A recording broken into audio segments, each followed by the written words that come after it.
In Africa, the cloth is not just worn, it is lived, woven with wisdom, stitched with memory, and dyed in dignity. Traditional dress speaks when words fall short. It tells stories of kingdoms and kinship, resistance and rebirth, love and legacy. From the golden looms of the Ashanti to the beaded skirts of the Zulu, each thread binds us to our ancestors.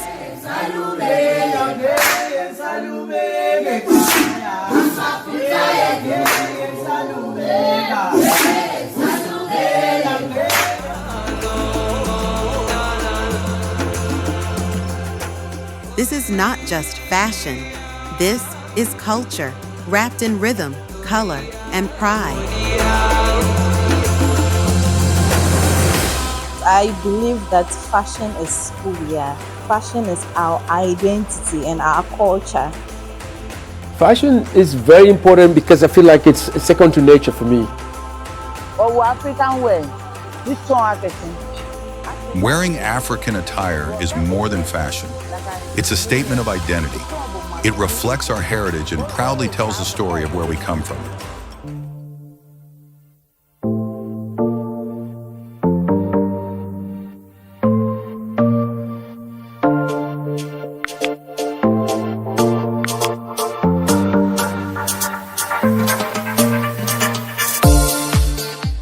Before we continue, welcome to Avadada TV, where African culture comes alive. From traditional dances to soulful music, from ancient stories to colorful traditions, this is your home for real African heritage. Whether you're here to learn, reconnect, or just enjoy, Avadada TV brings you Africa's true spirit, proudly shared with the world. Come along and explore with us. Come closer. Let us unwrap the meaning behind the beauty.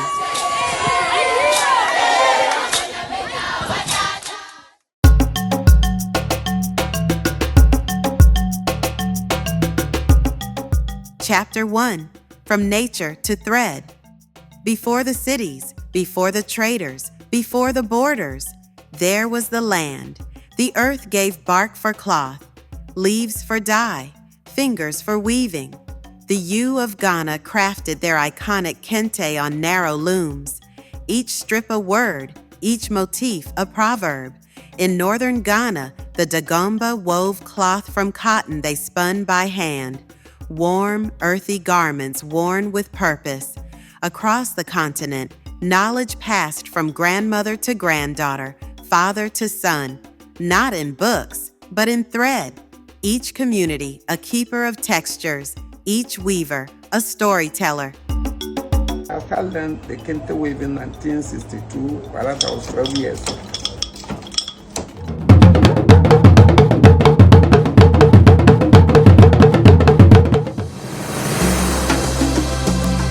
Chapter 2. Cloth as Culture, Symbols of Identity. A cloth is never just a cloth. It is a statement, a name, a voice. The Ashanti kings wear kente like a crown, bold colors, sacred meanings, gold for royalty, blue for peace, black for maturity. The Yoruba of Nigeria adorn themselves in aso oke, hand-woven splendor worn for weddings, rites, and chieftaincy titles. The Zulu warriors wear isidwaba and amabeshu, leather skirts and ceremonial gear, rooted in history and manhood. For the Hausa of West Africa, the babanriga flows like poetry, wide-sleeved robes that whisper dignity and Islamic heritage. And among the Yus, the Volta Kente is woven with pride, elegance blended with ancestral grace.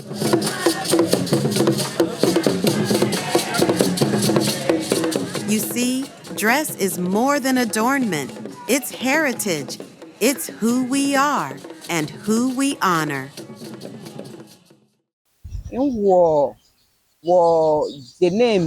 I wear African attire to parties, church, funerals, and special occasions.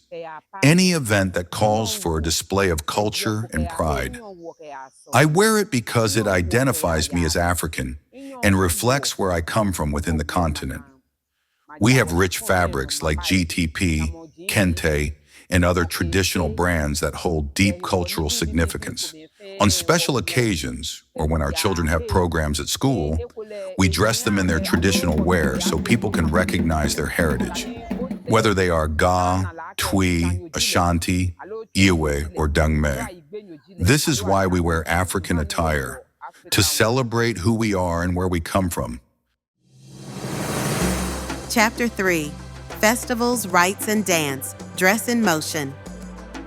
In Africa, clothing does not sit still. It dances, it sings. During the Zulu reed dance, maidens step in unity, beadwork glittering under the sun, a ceremony of purity, pride, and power.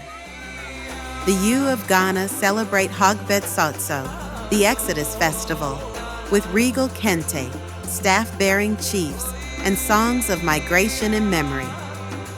At the Dagomba Festival of the Dagomba, royals emerge in richly embroidered smocks, horses dressed in majesty, history alive in every stomp. The Hausa ride in grand durbars, their turbans and flowing robes billowing like desert winds. And in Yoruba Galadi festivals, masks and attire tell stories of womanhood, of deities, of ancestral wisdom. Here, dress is not worn, it performs. What does style mean to me? Style is who I am, style is my personality, style is my essence, style is my aura. Here in Africa, we do not just dress or wear any of our costumes on any day, but rather we wear it specifically on occasions like funerals, weddings, or even a cabinet meeting with our chiefs. And this, our dressing, unifies or it simplifies the African unity and strength among us. The white smoke represents peace. Anywhere you see anybody wearing a white smoke, that person stands in the position of peace and unity. What really influenced my choice of fashion is most of the time the occasions. Maybe a funeral, a wedding, or maybe a gathering. Yes, most of the times. And then I would say mood too. Yes, mood. Mood because sometimes when you wake up, you feel like I'm down, let me just wear this thing to brighten my mood.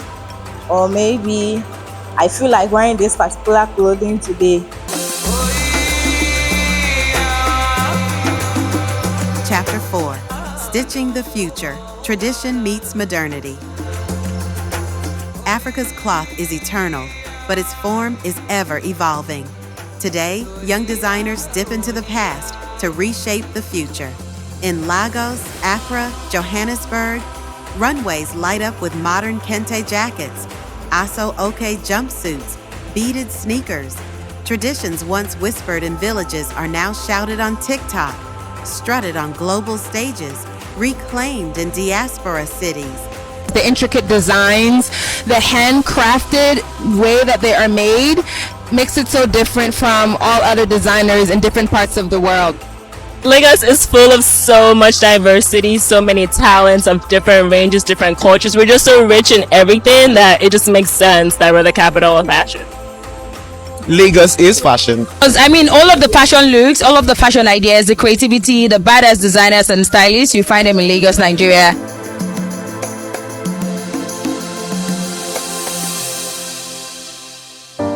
The Dagomba smock becomes streetwear. The Zulu crown becomes couture. These youth are not abandoning the old ways. They are reimagining them. Because culture is not a museum piece. It's a living, breathing thing sewn into the everyday. Nkwenye gift yako, many fancy designer, tailor. Zigera mo na wedding, party, engagement, outdoor, recruitapela. Like boy do African wear, toto. Obana mi tone no. And I'm asking Vanamito no fire general. We, the African, love to wear African print, like what I'm wearing, especially when it comes to occasion like funeral, a wedding, and other stuff. We love to wear the African print, like just like what I'm wearing. Africa wherever one ades ke be fifi ever okomo le Ghana allow me like ba do kozi be enye nu ke hene mi allo mi azata mi te donner la femme basa basa si bien que mi te donner force no plus be mi do e te falala wa fe mi respect allo ye. Chapter 5: Challenges and Preservation. But not all is well in the world of the thread. Mass production floods markets with fake prints and imitation cloth.